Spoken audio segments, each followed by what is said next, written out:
ಶಬರಿಮಲೆಯ ಪವಿತ್ರ ನದಿಯಾದ ಪಂಪಾ ನದಿ ಹುಟ್ಟಿದ್ದು ಹೇಗೆ? ರಾಕ್ಷಸಿ ಮಹಿಷಿಯ ಅಟ್ಟಹಾಸ ಅತಿರೇಕಕ್ಕೆ ಹೋಗುತ್ತೆ. ಲೋಕ ಸಂಚಾರವನ್ನ ಮಾಡ್ತಿದ್ದ ನಾರದ ಮುನಿಗಳು ಈಗಿನ ಶಬರಿಮಲೆಯ ದಟ್ಟ ಕಾಡಿನಲ್ಲಿ ಬ್ರಹ್ಮನ ಕುರಿತು ತಪಸ್ಸನ್ನ ಮಾಡ್ತಾರೆ. ಪ್ರತ್ಯಕ್ಷರಾದ ಬ್ರಹ್ಮದೇವನಿಗೆ ನಾರದ ಮುನಿಗಳು ಧರ್ಮ ಸಂಸ್ಥಾಪನೆಗೆ ಒಂದು ಉಪಾಯವನ್ನ ನೀಡಿ ಅಂತ ಬೇಡ್ಕೊಂತಾರೆ. ಆಗ ಬ್ರಹ್ಮದೇವ ಕನ್ಯೆಯ ರೂಪದಲ್ಲಿ ಒಂದು ಶಕ್ತಿಯನ್ನ ದಯಪಾಲಿಸ್ತಾರೆ. ಆಕೆಯೇ ಪಂಪಾದೇವಿ. ನಾರದ ಮುನಿಗಳಿಗೆ ಹೇಳ್ತಾರೆ, ಈಕೆಯಿಂದ ಮಹಿಷಿಯ ಅಟ್ಟಹಾಸ ಮುರಿಯುತ್ತೆ. ಪಂಪಾದೇವಿ ಪುಳ್ಳಾಚಿ ಮಲೈ ಬೆಟ್ಟದಲ್ಲಿ ವಿಷ್ಣುಗಾಗಿ ಘೋರ ತಪಸ್ಸನ್ನ ಮಾಡಕ್ಕೆ ಶುರು ಮಾಡ್ತಾಳೆ. ಅವಳ ತಪಸ್ಸಿಗೆ ಒಲಿದೇ ಬಿಡ್ತಾರೆ ಶ್ರೀಹರಿ. ಭೂಮಿಯ ಮೇಲೆ ಧರ್ಮ ರಕ್ಷಣೆಯನ್ನ ಮಾಡಿ ಪ್ರಭು ಅಂತ ಶ್ರೀಮನ್ನಾರಾಯಣನಲ್ಲಿ ಪಂಪಾದೇವಿ ಕೇಳ್ಕೊಂತಾಳೆ. ಮಹಾವಿಷ್ಣು ಹೇಳ್ತಾರೆ, ಮುಂದೆ ಇಲ್ಲಿ ಹರಿಹರ ಪುತ್ರನ ಜನನವಾಗುತ್ತೆ. ನೀನು ನದಿಯಾಗಿ ನಿನ್ನ ಮಡಿಲಿನಲ್ಲಿ ಅವನನ್ನ ಜೋಪಾನ ಮಾಡಬೇಕು. ಅವನು ದೊಡ್ಡವನಾಗಿ ಧರ್ಮ ರಕ್ಷಣೆಯನ್ನ ಮಾಡ್ತಾನೆ. ಅವನನ್ನ ನೋಡಲು ಬರುವ ಭಕ್ತರು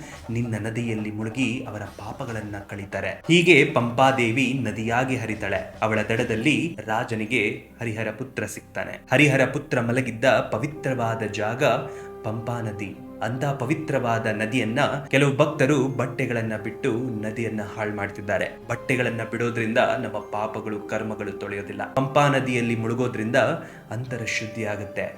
ಸ್ವಾಮಿಯನ್ನ ನೋಡ್ಲಿಕ್ಕೆ ಇನ್ನೇನ್ ಬೇಕು ಹೇಳಿ? ಅಂತ ಪಂಪಾ ನದಿಯನ್ನ ನಾವಿಂದು ರಕ್ಷಿಸಬೇಕು. ಯಾಕಂದ್ರೆ ಅಲ್ಲಿ ಹುಟ್ಟಿದ್ದು ಸಾಮಾನ್ಯ ಮಗು ಅಲ್ಲ. ನಾನು ಯಾರ ಬಗ್ಗೆ ಮಾತಾಡ್ತಿದ್ದೀನಿ ಅಂತ ಗೊತ್ತಲ್ವಾ? ಕಮೆಂಟ್ ಸೆಕ್ಷನ್ ಅಲ್ಲಿ ತಿಳಿಸಿ.